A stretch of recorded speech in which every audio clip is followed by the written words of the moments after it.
AI 판사는 도입될 수밖에 없다는 주장일 겁니다. 인간 판사에 대한 지금의 신뢰는 매우 떨어져 있기도 해요. 차라리 공평하게 기계가 내린 판결을 나는 더 신뢰하겠다는 사람이 늘어날 거고, 아마 지금 법조인들은 몰라도 한 세대, 두 세대 정도 이후의 법조인들은 사는 게 쉽지가 않은 상황이 될 것 같다. 반갑습니다. 떠먹여주는 TV 시청자 여러분, 저는요 많이들 아마 보셨을 거는 3프로TV나 일당백 혹은 뭐 예전에 매불쇼, 요즘에 장르만 여의도 등등 여러 채널을 통해서 여러분께 인사를 드리고 있는 컨텐츠 기획자 겸 진행자, 저는 정프로 정영진이라고 합니다. 반갑습니다. 나이가 들수록 친했던 사람과도 불편한 인간관계가 되는 이유는 뭘까요? 사람이 나이가 들면 저도 뭐 그렇겠습니다만 본인이 했던 삶의 궤적 경로들이 쭉 있을 거 아니에요. 그게 대체로 이제 옳고 그름의 판단이 이제 더 많이 쌓이겠죠. 뭐 젊었을 때보다 훨씬 더 많이. 왜냐면 해본 게 많다 보니까. 그러면 내가 이건 맞아, 이건 아니야 라고 자기 확신도 아마 강해질 거고, 그리고 내 생각이 옳다는 거에 대한 분명한 믿음 같은 게 더 생길 겁니다. 그건 뭐 어쩔 수가 없는 거죠. 그만큼의 삶을 또 살았으니까. 그리고 새로운 거를 배우는 거에 대해서 두려워하거나 귀찮아하거나, 그러니까 새로운 건 잘 들어오지 않고 기존에 내가 알고 있던 거 그게 점점 강화되는, 마치 AI가 강화학습 하듯이 내가 옳다고 생각한 게 점점 더 옳아지는 거죠. 20대 때는 야, 네가 맞냐 내가 맞냐 막 싸우고 뭐 서로 맞춰가고 이런 일들이 종종 벌어지지만 한 40, 50대, 50, 60대 넘어가면서부터는 굳이 내가 저 사람과 싸워서 내 생각이 맞음을 강요하는 게 얼마나 힘든 일인지 본인도 느끼거든요. 왜냐면 나한테도 누가 그렇게 들어와서 생각 바꾸라고 하면 잘 안 바뀌니까. 그러니까 만약에 나와 한 8가지 정도는 뭐 비슷하게 맞거나 아니면 잘 대화가 되는데 한두 가지가 좀 달라. 너무 달라. 20대 같으면 혹은 뭐 더 어릴 때 같으면 어쩔 수 없이 우리가 고등학교 뭐 학교를 다니면서 같은 반에 어쩔 수 없이 앉아 있었어야 됐지만 이제는 생활 반경도 너무나 달라지고 내가 원치 않으면 얼마든지 안 만날 수 있거든요. 당연히 내가 한두 가지가 불편하면 굳이 내가 이 사람에게 뭐 보험을 팔아야 되거나 이 사람을 뭘 가입시켜야 되는 게 아닌 이상은 만날 필요가 없잖아요. 만약에 그런 관계라면 이제 비즈니스 관계인 거고. 그러니까 나와 그냥 친분이 있어서 만나는 사람 중에 나랑 생각이 달라? 이 부분은 안 맞아? 나머지는 대체로 괜찮지만, 그러나 그 불편한 부분이 한두 가지 생기면 그래, 다음부터는 이 사람의 모임에 내가 안 가거나 아니면 내 모임에 저 사람을 안 부르게 되겠죠. 그러니까 그렇게 점점 이제 뭐 멀어지는 사람이 한두 생겨나게 되는 거고, 그러다 보면 정말 맞는 사람들과만 지내거나 아니면 아예 그런 사람들이 다 떨어져 나가거나 하는 그런 상황이 좀 되겠죠. 그래서 친했던 사람과도 그렇게 하나하나 좀 정리가 되는 경우들도 많은 것 같다. 그리고 또 좀 애매한 부분에 대해서, 이거는 사람이 좀 열려있는 게 좋긴 하잖아요. 그러니까 다른 사람들의 의견에 대해서 내가 좀 더 적극적으로 수용하려고 하고, 혹은 그 사람이 나와는 다른 생각이지만 그 사람이 하는 생각이 뭔지는 한번 궁금하다, 내지는 저 사람이 왜 그 생각할까 정도를 알아보는 노력 정도는 있는 사람들이 좋은데, 대체로 현대사회에서 너무나 또 바쁘고 또 내 일에도 이제 워낙 바쁘고 힘들고 지치고 하다 보니까 다른 사람이 무슨 생각하는지를 또 알아내는 것 자체가 너무 귀찮은 일인 거예요. 그러니까 됐어, 그럼 저 사람 그냥 저렇게 생각하는 부지라고 그냥 라벨링하고 딱지 붙이고 그냥 결정 내려버리고 더 이상 알아가려 하지 않으니까 그 사람이랑 또 접점이 사라지고 뭐 이런 등등의 이유로 나이가 들수록 점점 사람들과도 멀어지는 경우가 많고, 그리고 사람이 싫어진다거나 뭐 그런 일들이 좀 자주 발생하지 않나? 그리고 여기서 또 하나는 부가 많이 결정을 하긴 하는데, 어떤 사람이 좀 부가 좀 앞서 나가고 친했던 사람이지만 한 사람이 좀 부가 뒤떨어지는 상황이 오면 되게 불편하거든요. 왜냐하면 그 사람의 관심사는, 이건 그냥 도식화해서 그냥 말씀드릴게요. 예를 들면 뭐 클래식 좋아하고 혹은 와인바 좋아하고 골프 치러 가는 거 좋아하고 뭐 등등등 이런 뭐 이른바 있는 사람들이 주로 하는 게 있겠죠. 그래서 자기와 또 자주 만나는 사람들이 하는 것들이 또 대체로 그런 걸 테니까 그런 일들을 많이 하게 될 거고, 그런 거에 재미를 또 느끼게 될 거고. 근데 그렇지 않은 경우에는 당연히 친구랑 치킨에 맥주를 즐기게 되거나 혹은 뭐 더 저렴하게 즐길 수 있는 여러 가지 것들을 또 맞게 이렇게 살겠죠. 근데 이 둘이 만나게 되면 있는 사람, 이거 인성이 둘 다 괜찮다는 가정 하에입니다. 있는 사람도 내가 지금 얘랑 같이 무슨 좋은 술집에 가게 되면 이 친구가 좀 불편해하지 않을까 하는 생각을, 이건 배려 차원에서 하게 될 수 있거든요. 그리고 당연히 이제 얻어먹을 걸 아는 조금 가난하다고 표현할게요.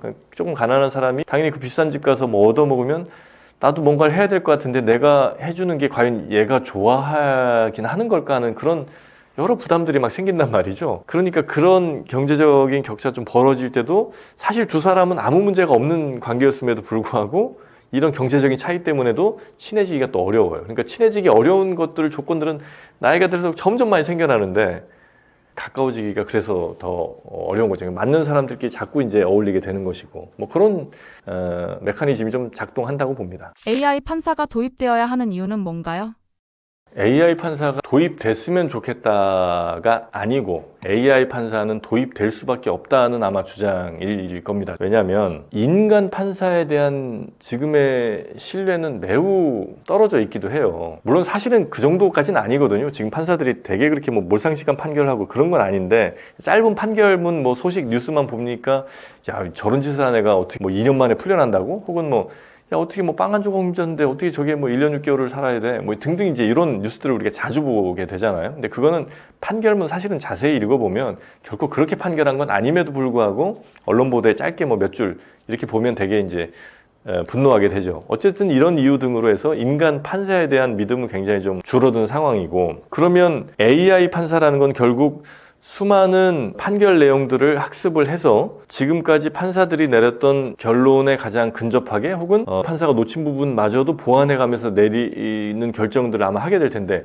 야 그렇다고 어떻게 AI 판사가 내리는 결정을 인간들이 받아들이겠냐라고 지금은 이제 생각을 하실 텐데 제가 뭐 종종 드는 얘기는 합니다만 옛날에 우리가 지폐 셀 때 한번 잘 생각해 보시면 은행에 가서 새마을금고 같은 데 가셔서 저는 실제로 어렸을 때 그랬거든요. 100만 원을 세는데 예전에 그 카운터에 계시던 분들이 정말 창구에 계시던 분들이 정말 잘 세셨죠. 타타타타 거의 뭐 기계처럼 이렇게 세셔서 맞으면 100장 딱 두들길 때 탁 튕기면서 100장 딱 정리하시고 그다음에 다시 한번 셉니다.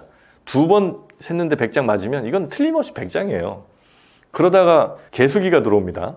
개수기가 들어오면 어떻게 하냐면 개수기에 100장을 넣어요.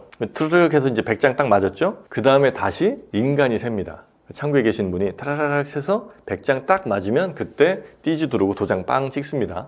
그 얘기는 기계가 도움을 주긴 하지만 역시 믿을 건 인간이라는 거예요. 그래서 내가 얘는 아직 못 믿겠어. 그냥 편하게 빠르게 한번 세주는 거 정도지.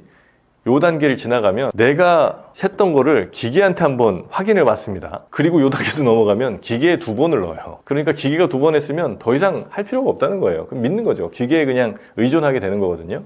인간 판사가 아닌 AI 판사가 도입되는 과정도 아마 비슷할 거예요. 처음에는 어떤 재판이 들어왔을 때 피고 측 또 원고 측의 주장들을 받고 그다음에 여러 증거들을 입력을 해서 과거에 어떤 판결들이 있었는지를 쭉 보여주면서 뭐 이쪽 승소 확률 몇 퍼센트 혹은 뭐 저쪽에 이런 판결을 내려야 될 확률 몇 퍼센트 정도로 도움을 주고 인간 판사가 그걸 참고해서 내리겠죠. 근데 그게 훨씬 시간 절약도 될 거고 아마 노동력도 절약이 될 거고 훨씬 더 많은 방대한 데이터를 자료로 하기 때문에 아마 받아들이는 분들도 그 정도는 당연히 인정하실 거예요. 그리고 그 변화가 좀 더 반복되다 보면 기계의 판단과 인간의 판단이 다르지 않게 되는 혹은 거의 뭐 차이가 없어지는 순간이 분명히 올 겁니다. 그러면 굳이 판사가 꼭 저거를 해야 될까라는 생각들을 당연히 하시게 될 거예요.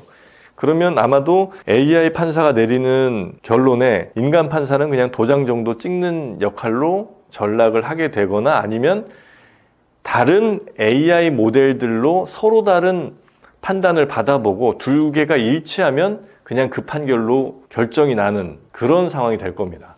이건 뭐 앞으로 몇 년 후가 될지 모르겠지만 효율성 측면에서도 그렇고 아마 지금은 받아들이기 어렵더라도 보세요. 뭐 지금 나의 마음에 안 드는 판결이 나오면 저 판사 저거 어디서 뒷돈 받아먹은 거 아니야? 저 변호사 저거 어디 저 전관 예우 받은 그런 변호사 아니야? 뭐 검사 출신 아니야? 이런 이제 의심들 우린 지금 하잖아요. 인간이 내리는 결정에 대해서 그 의심들을 한단 말이죠. 근데 AI가 도입되면 아마 만약에 어떤 피고든 원고든에게 너 어떤 판사의 판결을 받을래라고 하면 정말 돈 많은 사람들은 아니 난 변호사 쓸 거야. 변호사에 그리고 또 그 변호사에게 돈 쓴 만큼 그 인간 판사에게 판결을 받을 거야 하는 사람들이 소수 있겠지만 다수의 사람들은 나중에 점점 AI 판사의 판결을 할 거예요. 왜냐면 나는 그 백도 있는 것도 아니고 돈 있는 것도 아니니 차라리 공평하게 저 인간 저 무슨 짓 하는지 모르는 인간 말고 진짜 그냥 공평하게 기계가 내린 판결을 나는 더 신뢰하겠다는 사람이 늘어날 거고 그렇게 되면 어쩔 수 없이 거의 모든 판단에는 특히 뭐 이것도 단계가 있겠죠. 1심에서는 AI로 하고 2심에서는 뭐 인간이 한다든지 뭐 이렇게 이제 순차적으로 바뀌긴 할 텐데 결국은 AI 판사가 우리의 여러 송사들을 여러 갈등들을 해결하는 대단히 좋은 도구가 될 겁니다. 그리고 그 시점쯤 되면 실제로 재판까지 안 갈 거예요. 왜냐하면 그 비슷한 AI 모델이 재판 가기 전에 네가 이길 확률 60%인데 해봐. 혹은 네가 이길 확률이 20%짜리인데 너 돈만 날리는 거 아니겠어? 결정 내리면 굳이 내가 그 재판에 돈을 들여서 그런 변호사를 사고는 할 일이 없겠죠. 그러니까 아마 지금 법조인들은 몰라도 한 세대, 두 세대 정도 이후의 법조인들은 꽤나 사는 게 쉽지가 않은 상황이 될 것 같다. 예를 들어 예전에 한 40년 전에 그 DDD가 처음 나왔거든요. 아마 제 기억에 맞을 겁니다. 40년 전쯤일 거예요. 그 뭐 시외 통화나 이런 것들이 직접 연결되는 중간에 교환원이 없는. 그래서 노래도 있었어요. 김예림 씨인가 하는 DDD 하는 노래가 있었어요. 직접 다이얼 이제 생긴 건데. 그 전에는 전화 교환원 이분들이 뭐 전문직 수준까지는 아니지만 꽤나 그래도 각광받는 직업이었어요. 지금은 기계가 다 하는데 그걸 누가 합니까? 아무도 안 하잖아요. 막 그때 사진들 막 이렇게 저 헤드폰 끼고 막 여기저기 꽂는 그런 사진 같은 것들을 이제 볼 수가 있거든요. 예전에 그 전화 교환원들이 어떻게 했는지 그런 것들은 이제 더 이상 필요가 없어지는 것만큼 아마 법조인들도 상당 부분은 AI에게 의존을 할 수밖에 없을 것이다 라고 생각을 합니다. 한국 사회에도 계급이 있다고 생각하시나요? 어느 나라나 아마 뭐 당연히 계층도 있고 계급도 있을 텐데 우리나라도 사실상은 존재하는데 없는 것처럼 하려다 보니 충돌들이 발생하는 것 같긴 해요. 진짜 우리가 정말 계층이 없나? 뭐 계층이 당연히 있는 거고 계급이 정말 없을까? 저는 있다고 보는 편이거든요. 특히나 신분이 아예 다른 사람들이 너무 많은 것 같아요. 당연히 재벌회장과 그 회사에서 뭐 경비를 서시는 분, 청소하시는 분, 혹은 뭐 말단 직원 같아요? 난 전혀 안 같은 것 같거든요. 일방적으로 누구의 말을 들어야 되는 사람이고 그 사람이 단지 누구의 아들로 태어났다는 이유로 그냥 우린 떠받들어야 되는 그런 일들이 너무나 비일비재하게 있잖아요. 근데 마치 없는 것처럼 자꾸 모두가 다 평등하다고 얘기를 하니까 저는 상당히 좀 그렇지 않은 것 같은데라고. 평등 분야가 있죠. 평등되는 그리고 평등한 몇몇 분야가 있죠. 그러나 극히 일부를 제외하고는 다 불평등해요. 그래서 다 계급이고 다 서로가 뭐 갑과 을의 관계들이 다 있어요. 근데 이거는 꼭 우리나라만 그런 건 아니고 거의 모든 세상에 다 존재를 합니다. 그러니까 이건 저는 내가 처해진 상황에서 조금 더 내 삶을 낫게 하는 방향으로 가는 게 중요하지 이거 없다고 부정해버리면 아니 뭐 하다못해 1등석과 이코노미 클래스만 봐도 너무 다르잖아요. 뭐 드라마에서 좀 나왔습니다만. 혹은 놀이동산에 가서 패스트권 뭐 이런 거 끊으면 돈 20만 원 더 내면 그냥 줄 안 서고 막 들어간다면서요. 누구는 계속 땡볕에 줄 서야 되는데. 뭐 그런 차이가 있는 걸 우리가 부정한다고 부정될 수 있는 것도 아니고 그냥 정신승리일 뿐인 건데 특히나 저는 굉장히 재밌게 보는 분야 중에 하나가 그 연예인 쪽이거든요. 연예인들 보면 명확히 정계급이 있는 것 같아요. 예를 들어서 그 계급의 가장 최상단에는 영화 배우 내지 뮤지컬 배우 이 사람들이 거의 최상단에 있는 것 같습니다. 그 다음에 뭐 예전에 탤런트라고 불렸던 뭐 그러니까 드라마에 주로 TV 드라마에 주로 이제 출연하시는 분들. 근데 이것도 물론 이제 요즘 약간 좀 뭐 워낙 대작 드라마들이 나오면서 좀 바뀌거나 혹은 뭐 경계가 좀 애매해지긴 했습니다만 여튼 이제 존재한다고 보고 그 다음이 예능인 혹은 그냥 방송인이라고 하는 사람들 정도가 이제 그 중간쯤에 위치하고 있는 것 같고요. 리포터 내지 개그맨들이 그 가장 아래쪽에 위치해 있다. 실제로 이들이 버는 돈은 크게 중요하지 않는 것 같아요. 오히려 예를 들면 개그맨들도 얼마든지 돈 많이 버는 분들이 계시니까. 근데 영화 배우는 가수를 빼먹었구나. 가수는 영화 배우 바로 아래 탤런트랑 비슷한 뭐 개인적인 이건 저 판단이니까 뭐 얼마든지 문제 삼으셔도 되는데 탤런트와 비슷하거나 탤런트가 약간 낫거나 요 정도 되는 것 같아요. 물론 이제 그 개별 차이는 당연히 있죠. 어떤 뭐 저 BTS 같은 가수들은 또 뭐 넘사벽인 이런 경우들도 있으니까. 근데 왜 이런 말씀을 드리냐면 예를 들어 개그맨들이 어떤 뭐 예능 프로에서 혹은 뭐 리포터들이 어디 인터뷰를 가서도 그 배우들 대하는 걸 보면 정말 와, 이렇게까지 해야 되나 싶을 정도로 지나치게 공손해요. 그리고 무슨 시상식 이런 거에 보면 요즘은 약간 또 달라진 것 같긴 한데 시상식에도 보면 무슨 청룡이니 무슨 그 백상이니 하여튼 이렇게 배우들 나와서 하는 시상식에 보면 가수들이 거의 재롱을 좀 피고 있구나 이런 느낌으로 바라본단 말이죠. 웃으면 안 되는 사람인 것처럼 막 좋아하고 환호하면 내가 좀 무게가 떨어지는 사람인 것처럼 그 배우들 모습 보시면 굉장히 근엄합니다. 그간에서 연기할 때는 다르고 마치 영화제 같은 데서 이렇게 딱 탁자 앞에 앉아 있을 때는 와 세상 그렇게 근엄한 사람들이 없어요. 그래서 그들을 또 인터뷰하러 가는 리포터들이나 아니면 예능인들 보면 아유 허리를 그렇게 막 숙이면서 무슨 배우님 뭐 무슨 선생님 리포터한테 무슨 리포터님 무슨 리포터 선생님이라고 얘기하는 배우나 가수를 난 한 번도 본 적이 없거든요. 개그맨한테도 역시 마찬가지예요. 개그맨한테 무슨 개그맨님 아니면 뭐 무슨 개그맨 선생님 이렇게 얘기하시는 경우 아주 원로인 경우는 뭐 있을지 모르겠습니다. 거의 이제 우리가 보기 힘드니까.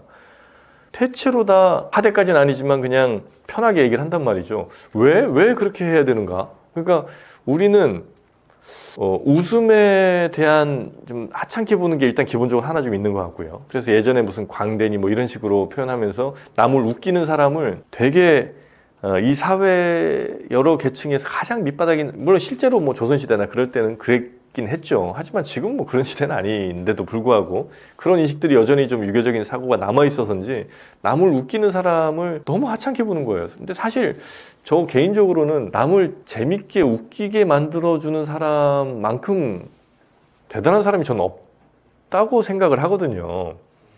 남 웃기는 게 얼마나 힘든데 똑같은 거 두 번 하면 안 웃는 사람들이 똑같은 노래 두 번 듣는 거는 계속 좋아하지만 똑같은 개그 두 번, 세 번 하면 아유 저거 아이디어 없다고 그런 얘기를 맨날 듣는데 그러니까 남을 계속 새로운 것으로 웃긴다는 일은 정말 어려운 뼈를 깎는 고통인데 그들에게는 굉장히 하대하는 것도 당연한 것처럼 이렇게 얘기하고 심지어는 예능인들 가운데도 정말 뭐 그냥 평하게 얘기하면 뭐 유재석, 뭐 신동엽, 뭐 무슨 강호동 이런 분들은 본인 분야에서도 한 20, 30년 이상 얼마나 전문성 쌓아오신 분들이고 이런데도 불구하고 한 그들의 예능 프로그램에 한 10년 차 배우, 뭐 20년 차 배우 나오면 그렇게 공손하게 할 수가 없습니다. 난 이게 너무 불편한 거예요.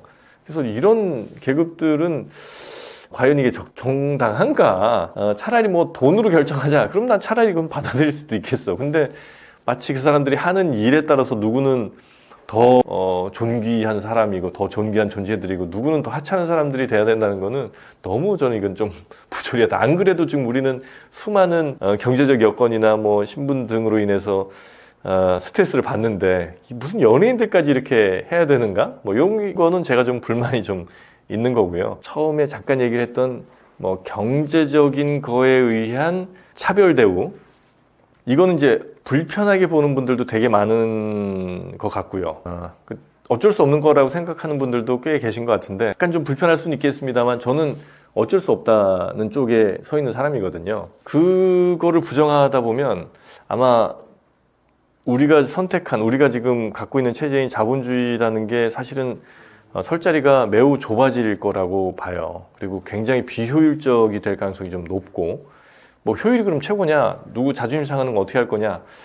그러니까 굉장히 어려운 문제긴 한데 그럼에도 불구하고 그렇게 경제적인 어떤 여건에 따라서 차이를 두지 않으면 수많은 문제들이 발생을 하게 됩니다. 지금 뭐 시간이 이렇게 많지 않으니까 뭐 다 일일이 말씀드리긴 좀 어렵겠습니다만 그 경제적 여건에 따른 예를 들면 아까 뭐 놀이동산 혹은 뭐 비행기 하다못해 핸드폰만 해도 150만 원짜리는 저장 용량이 뭐 512 기가인데 200만 원짜리는 2테라 주잖아요. 어쩔 수 없이 그 돈에 따른 차이는 발생할 수밖에 없다는 걸 우리는 인정을 해야 된다. 그리고 그게 우리의 본질을 해하지 않을 정도의 수준이라면 저는 그걸 받아들이는 수밖에 없다. 그리고 안 받아들이더라도 나만 안 받아들이는 거지 그걸 모두가 안 받아들여야 된다 혹은 안 받아들일 거라고 생각하는 건 대단한 착각 내지는 허상일 가능성이 매우 높다고 저는 봅니다. 경제적 자유라는 말에 대해서 어떻게 생각하시고 어떤 가치를 지향하며 살아야 한다고 생각하시나요? 두 개 따로따로 말씀드리면 경제적 자유 요즘 얘기하시는 분들이 정말 많거든요. 혹은 예전에 이제 부자 되세요라는 그 말이 이제 유행했던 때가 있었고, 그럼 부자의 기준을 뭐 어느 정도로 볼 거냐, 혹은 뭐 그 부자의 기준을 어떻게 보느냐에 따라 이제 경제적 자유도 아마 그런 비슷한 얘기인데 그냥 좀 다르게 포장하는 것 같기는 해요. 내가 경제적 자유를 얻고 싶다는 게 결국 이제 부자 되고 싶다는 얘기랑 저는 뭐 본질적으로 다르진 않다고 보니까. 근데 경제적 자유를 얻는다는 게 내가 뭔가를 하고 싶은데 돈이 없어 못하는 일은 없었으면 좋겠다. 없어야 된다는 게 이제 그 경제적 자유라는 거잖아요. 두 가지 방법이 있죠. 정말 끝도 없이 돈을 많이 벌거나 내 욕망을 좀 제어하거나. 그래서 난 맨날 1등석 타고 저 발리 갔다가 저 두바이 갔다가 해외여행을 1년에 한 600일씩 하고 싶어. 뭐 이런 마음을 내가 먹고 난 맨날 뭐 비싼 명품 뭐 가방에 반지를 이런 욕망을 계속해서 끊임없이 세워나가면 경제적 자유는 아마 이루기가 매우 어려울 거예요. 그리고 굉장히 큰 부가 필요한 거고. 근데 난 그게 뭐 이렇게 좋은지 모르겠어. 그냥 나는 적당히 그냥 우리 아는 사람들 만났을 때 내가 그냥 뭐 밥값 정도 낼 정도 되고, 그리고 우리 애들 아팠을 때 병원비 내거나 아니면 추가로 치료할 때 그 돈이 없어서 치료를 포기하게 되는 정도 아니면 난 됐지 뭐. 요 정도 판단이시면 사실 아주 어렵진 않을 수도 있거든요. 그래서 경제적 자유는 하여튼 두 가지 방법이 있다. 아주 엄청나게 욕망과 함께 돈을 많이 벌거나 아니면 내 욕망을 좀 제어하면서 경제적 자유의 수준을 좀 이렇게 낮추는, 그러니까 부의 수준을 좀 낮추는 방법이 있는데, 저는 대체로 그 후자 쪽, 그러니까 나의 욕망을 어느 정도 불필요한 욕망들이 사실 되게 많거든요. 정말 그거 산다고 행복해지지도 않아요. 그러니까 내가 사고 싶다는 마음이 드는 거는 우리한테 불필요한 거거든요. 그러니까 내가 사고 싶다는 마음이 안 드는 건 진짜 필요한 거죠. 뭐 있지? 휴지, 뭐 생수, 정영진의 시대유감, 이런 것들은 그냥 내가 사고 싶은 마음이 들어서가 아니라 그냥 사게 되는 거잖아요. 사야 되는 거잖아요. 반드시. 이런 거에서는 내가 부를 생각하거나 이럴 여유도 없어요. 그냥 얼마 가격 비교하면서 조금 더 싼 걸 사거나 아니면 그냥 있는 걸 사거나 이 정도 차이일 뿐이지. 근데 내가 필요 없는 것들을 살 때 주로 나는 사고 싶다는 마음이 들거든요. 뭐 백이 됐든 무슨 뭐 비싼 컴퓨터가 됐든.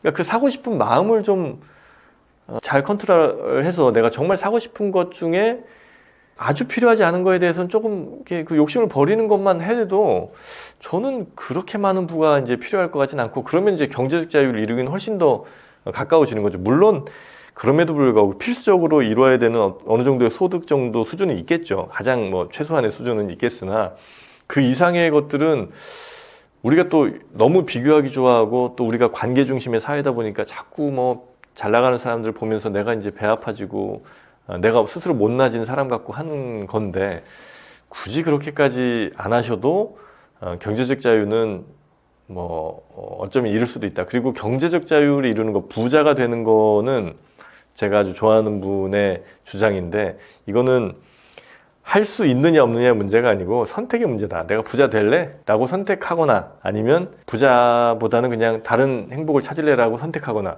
이 얘기 들으면 무슨 소리야, 부자 안 되고 싶은 사람이 어디 있어? 라고 생각하시겠지만 부자가 되고 싶다면 포기해야 될 것들이 되게 많아요. 그러니까 예를 들면 특히 이제 20, 30대의 경우에는 정말 미친 듯이 일을 하고 일을 찾아야 되고 거기에 집중해야 되고 다른 것들 다 버려야 되거든요. 뭐 그렇게까지 살아? 맞습니다. 그렇게까지 살지 않아도 되면 부자의 길을 포기하면 되는 거예요. 그거는 어려운 문제는 아니에요. 근데 부자가 만약에 내가 돼야 되겠다, 돈 누구보다도 좀 많고 싶다, 내 주변 사람들 중에 가장 돈 많은 사람이고 싶다라고 한다면 돈이 흐르는 곳에 빨리 찾아가서 돈 버는 방법을 빨리 공부하고 미친 듯이 잠잘 시간 아끼고 내가 친구 만날 시간 버리고 여자친구 만나서 영화 볼 시간 다 포기해야죠. 일주일 내내 매달려야죠. 그 정도도 그러니까 그건 선택의 문제라는 거예요.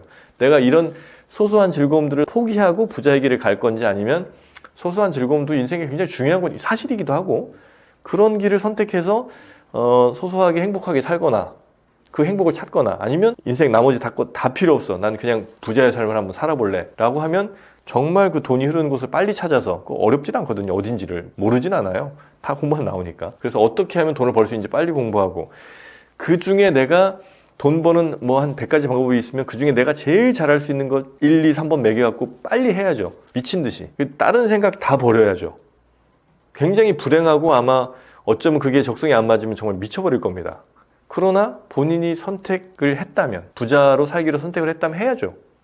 그러니까 부자가 되는 건 될 수 있을까 없을까가 아니고 본인의 선택이다. 그러면 적어도 뭐 몇백억 부자, 뭐 몇천억 부자는 안 될 수도 있어요. 이렇게 노력해도. 그러나 이 정도 노력을 15년, 20년 한다면 저는 적어도 지금 물가 기준으로 4, 50억 이상은 무조건 벌 거라고 저는 봐요. 그러면 적어도 그 이후에, 뭐 40대 이후에 본인이 누려야 될 것들에 대해서는 충분히 아마 아주 어렵지 않게, 그러니까 제가 아까 얘기한 것처럼 뭐 누구 밥 사주는데 혹은 내가 뭐 무슨 메뉴 고르는데 막 고민하지는 않아도 될 정도는 충분히 될 테니까. 그리고 그 4, 50억 쌓았던 분은 그 이후로도 아마 살았던 궤적이 있어서 더 늘어나면 늘어나지 막 줄어들진 않을 거거든요. 그러니까 그거는 부자가 되는 건 여러분의 선택이다. 그리고 가치를 중요시하는 것, 그 가치도 이제 여러 가치가 있겠죠. 가치라는 건 이제 내가 어디에 더 값어치를 두느냐, 뭐 이 얘기일 텐데, 이 세상이 더 투명해졌으면 좋겠다. 혹은 내 주변 사람들이 행복했으면 좋겠다. 아니면 나의 삶이 더 윤택했으면 좋겠다. 하여튼 여러 개 난 가치를 줄 수 있겠지만 그 가치라는 것은 고민해서 생긴 가치인지부터 먼저 검증하는 게 제일 중요하다고 봅니다. 그 네가 중요하다고 생각하는 게 정말 내가 중요하다고 생각한 건가? 제가 이제 처음부터 말씀드리는 게 본인의 생각이 진짜 본인 생각인가 라는 거잖아요. 대체로 타인의 욕망을 욕망하는 경우가 너무 많아서 다른 사람들이 좋아하는 것 같은 거, 다른 사람들이 우쭈쭈 해줄 것 같은 거에 마치 이게 내 가치관인 것처럼, 내가 제일 가치 두는 어떤 것인 것처럼 얘기하는 경우가 많아서 그러지 말고, 저는 가끔 후배들 만나면 그런 얘기 해주거든요. 인생에서 일주일 정도만 시간 내면 된다. 80년 사는데 그러면 주가 8호 한 400주, 4,000주쯤 될 텐데 1년 52주니까 그 중에 한 주 정도만 시간 내면 된다. 한 주 정도만 누구와도 접촉하지 말고 본인 스스로 본인 방에 갇혀서 일주일 동안만 아주 배고플 때 햇반 조금씩만 먹고 밥도 많이 안 먹는 게 좋거든요. 왜냐면 머리가 탁해지니까 최소한의 음식만 먹으면서 물과 일주일만 계속 그것만 생각하면 반드시 답 나온다. 본인이 진짜 원하는 게 뭔지, 본인이 내가 정말 잘할 수 있는 게 뭔지에 대한 답도 본인이 대체로는 갖고 있어요. 근데 그 생각을 한 30분, 1시간 하다 마니까 다 안 나오는 거예요. 정말 오랫동안, 그러니까 올해도 아니지 사실 인생에 있어서 일주일이면 그렇게 긴 시간 아니거든요. 인생 전체를 결정질 수도 있는데 일주일 정도 고민 못하는 건 바보죠. 그러니까 일주일만 시간 내서 정말 핸드폰도 절대 켜지도 말고 아무것도 하지 말고, 되게 답답하겠죠 물론 처음에 하루 이틀은. 근데 한 3, 4일 계속 하다 보면 점점 탁해졌던 모든 것들이 맑아지는 순간이 옵니다. 반드시 옵니다. 그러니까 본인 안에 있는 그 답을 괜히 뭐 인스타에서 찾으려고 하지만, 인스타에 뭐 좋은 얘기 많죠. 그런 거 보면서 잠깐 감동하고 내일 아침 다 까먹는 걸, 그런 거에 자꾸 휘둘리지 마시고 일주일만 딱 본인이 그 확신을 가지면 그 다음부터는 누가 얘기하든 그거 별로 흔들리지 않아요. 본인이 확신을 가진 그 생각이 있을 땐 아무리 인스타에서 좋은 얘기를 봐도 누가 뭐 좀 아무리 떠들어도 별로 그렇게 흔들리지 않아요. 그러니까 일주일만 한번 투자를 해보시라. 특히나 어떤 일을 시작하기 전에, 아니면 인생의 중요한 결정을 내리기 전에 막 너무 번잡스러운 생각이 많을 때는 그 한 일주일 정도만 정말 아무것도 안 하고 모든 네트워크 다 끊고 본인과만 한번 얘기하는 시간 일주일만 가져보셨으면 좋겠다는 생각을 저는 합니다. 이제는 하나의 장르가 되어버린 국뽕 콘텐츠에 대해 어떻게 생각하시나요? 국뽕을 너무 싫어해요. 아니 뭐 나라 좀 더 좋게 생각하자는데 너는 뭐 그렇게 불편하게 얘기를 하느냐라고도 이제 말을 많이 듣죠. 일단 전 위험해서 싫기도 하고요. 그 위험하게 나타나지 않더라도 거기까지 생각하는 과정이 너무 싫어요. 예를 들면 나는 있잖아, 세상에서 제일 잘생기고 내가 진짜 제일 똑똑해. 그리고 내가 뭐 노래 부르면 사람들 다 끝이야. 내가 만든 요리가 제일 맛있고 내 성격도 짱이고 난 정말 정이 많아서 주변 사람들한테 너무 잘한다. 내가 누구한테 이런 얘기하면 미쳤다고 하지 않겠습니까? 야, 저거 아니 자뻑이 아주 이렇게 할 텐데 내가에서 나를 우리로 바꾸면 실제 우리가 그러고 있어요. 우리나라 사람들은 세상에서 제일 정이 많고 우리나라 사람들 뭐 예쁘고 잘생겼고 우리나라 사람들의 만든 음식들이 세상에서 제일 맛있고 우리나라 한글이 제일 우수하고 소주가 뭐 전 세계를 강타하고 있고 뭐 한류에 뭐 각기 다 할 말이 너무나 많지만 솔직히 한류도 한류도 예전에 일본의 그 막 화려했던 80년대 전 세계 강타했던 거랑 비슷한 궤적을 그리고 있는 거고, 그때 이제 일본 음식들도 엄청나게 많이 전 세계로 진출했거든요. 마찬가지로 그 나라 경제가 잘 뭐 괜찮아질 땐 또 그런 여러 해외와의 교류 같은 거 늘어나면서 문화도 이제 발전하기도 하는 거니까 뭐 그런 충분히 그럴 수 있죠. 한글 같은 경우도 전 세계에서 가장 과학적인 글자에 가장 만든 사람이 밝혀져 있는 유일한 글자에 뭐 이런 외국인들이 와서 뭐 2주 만에 배울 수 있는 가장 뭐 뛰어난 문자 등등 이런 얘기를 많이 하는데 결코 그렇지 않거든요. 네, 그건 뭐 제 책에 이제 자세히 써놨으니까 한번 보시면 될 텐데, 그러니까 그런 식으로 우리가 대단하다고 하는 거는 결국은 우리의 열등감이 만들어낸 것 이상은 아직까지 아닌 것 같다. 정말 대단하다고 우리 스스로 느끼고 정말 그 자부심을 자신감 있게 느낀다면 그런 얘기를 잘 안 하거든요. 정말 많은 사람, 정말 부자, 찐부자들이 막 명품 막 로고 이만한 거 막 붙이고 이러지 않잖아요.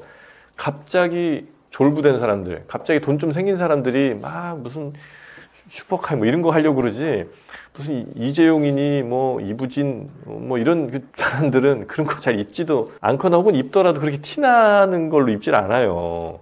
근데 내가 과거에 없었던 걸 들키기 싫고 내 못남을 어떻게든 사람들이 몰랐으면 좋겠고 이런 경우에 자꾸 자기가 막 대단한 것처럼 포장해서 얘기하는 거, 그러니까 뭐 올림픽에서 메달을 따거나 이런 하나하나에 막 열광하고 외국 사람들이 인정해 주는 거에 막 너무 안심을 하고, 혹은 뭐 특히나 그 우리 가수들이 해외 리스너들에게 그 평가받는 유튜브 콘텐츠가 있어요. 되게 재밌는데, 해외 사람들이 뭐 박효신 씨 워낙 노래 잘하시죠. 뭐 그런 사람들 노래 보면서 막 눈물 흘리고 막 박수 치고 막 감동한, 이건 난 뭐 물론 상당히 일부는 굉장히 상업적으로 만들었을 거라고 이제 판단을 하는데, 그걸 보면서 우리가 그거 보는 사람들 대부분 다 우리나라 사람들이거든요.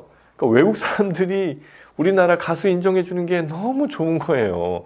그냥 우리나라 사람이 그냥 우리 막 박효신 누가 봐도 노래 잘하다는 거 우리가 인정하면 되는데 외국에서 인정하는 걸 그렇게 좋아해. 근데 또 여기에다 하나 약간 짜증나는 거는 외국인들 중에도 백인들, 서구 백인들이 인정해줘야 진짜 인정이야. 와, 이건 난 정말 미치겠습니다. 이거 볼 때마다. 예를 들어서 뭐 동남아 사람들이 인정하는 우리 가수, 이거는 잘 인정을 안 하더라고요. 그런 컨텐츠도 있거든요. 장사도 별로 안 돼. 클릭수도 그렇게 높지 않아요. 근데 외국인 중에서도 서양인 중에도 흑인은 또 잘 안 돼. 백인 서양인들이 인정해주는 우리 컨텐츠, 우리에 대한 칭찬, 우리 뭐 설악산 예쁘다, 뭐 서울 좋아요, 뭐 이런 얘기, 무슨 음식 맛있어, 이거 할 때 막 미칩니다 우리가. 저는 그걸 볼 때마다 너무 우리의 열등감을 들키는 것 같아서도 싫고, 그 다음에 이런 열등감 들키기 싫어서 하는 포장하는 국뽕에도 또 인종차별하는 것 같아서도 또 싫고, 우리의 그 비열함과 열등함이 너무 드러나는 것 같아서 너무 싫어요. 저는 이 국뽕이라는 것 자체를. 제발 좀 그렇지 말자. 그냥 뭐 좋은 건 그냥 좋은 대로 오케이 뭐 잘하고 있네 정도 칭찬하면 되는 거고, 메달 땄으면 솔직히. 그리고 우리가 이번 말고 지난번 올림픽에서 100m 누가 우승했는지, 혹은 그러니까 이번 올림픽 말고 그 전 올림픽에서 배드민턴 우승 누가 했는지 기억도 안 하잖아요. 어느 나라에서 했는지. 혹은 뭐 자메이카가 올림픽에서 저 마라톤 1등 했다고 해서 자메이카 정말 대단한 나라야, 어떻게 우리가 저런 나라를 몰랐을까, 저 나라의 문화는 뭘까 생각하십니까? 안 하거든요. 그냥 올림픽에서 메달 딴 건 그 올림픽 열심히 해서 선수들이 메달 딴 거예요. 그만큼, 그러니까 좋은 만큼까지만 하면 되는데 너무 호들갑 떨고 어떻게든 이걸 우리나라랑 연결시켜갖고, 야, 우리 민족은 원래 대단했던 민족이야, 우리 민족이 예전부터 뭐 주몽부터 시작해서 무슨 양궁을, 제발 그러지는 말자. 양궁 시작한 지가 언젠데 그 주몽을 거기서 찾습니까? 하여튼 그 정도. 그러니까 딱 좋으면 좋은 만큼, 20만큼 좋은 거면 20만큼만 좋아하시고, 뭐 50만큼 좋으면 한 50 정도 칭찬해주면 되는 건데, 그냥 20이든 50이든 일단 서양인한테 칭찬 한번 받으면 그냥 100까지 무조건 올려버리는 이 국뽕이 나는 너무 싫다는 게 제 생각입니다. 떠먹어주는 TV 시청자분들이 제 얘기가 이왕 여러분의 소중한 시간을 투입해서 보셨다면 그래도 좀 남는 게 있었으면 좋겠다는 생각을 좀 하고요. 지루하지 않으셨으면 좋겠다는 생각 같이 합니다.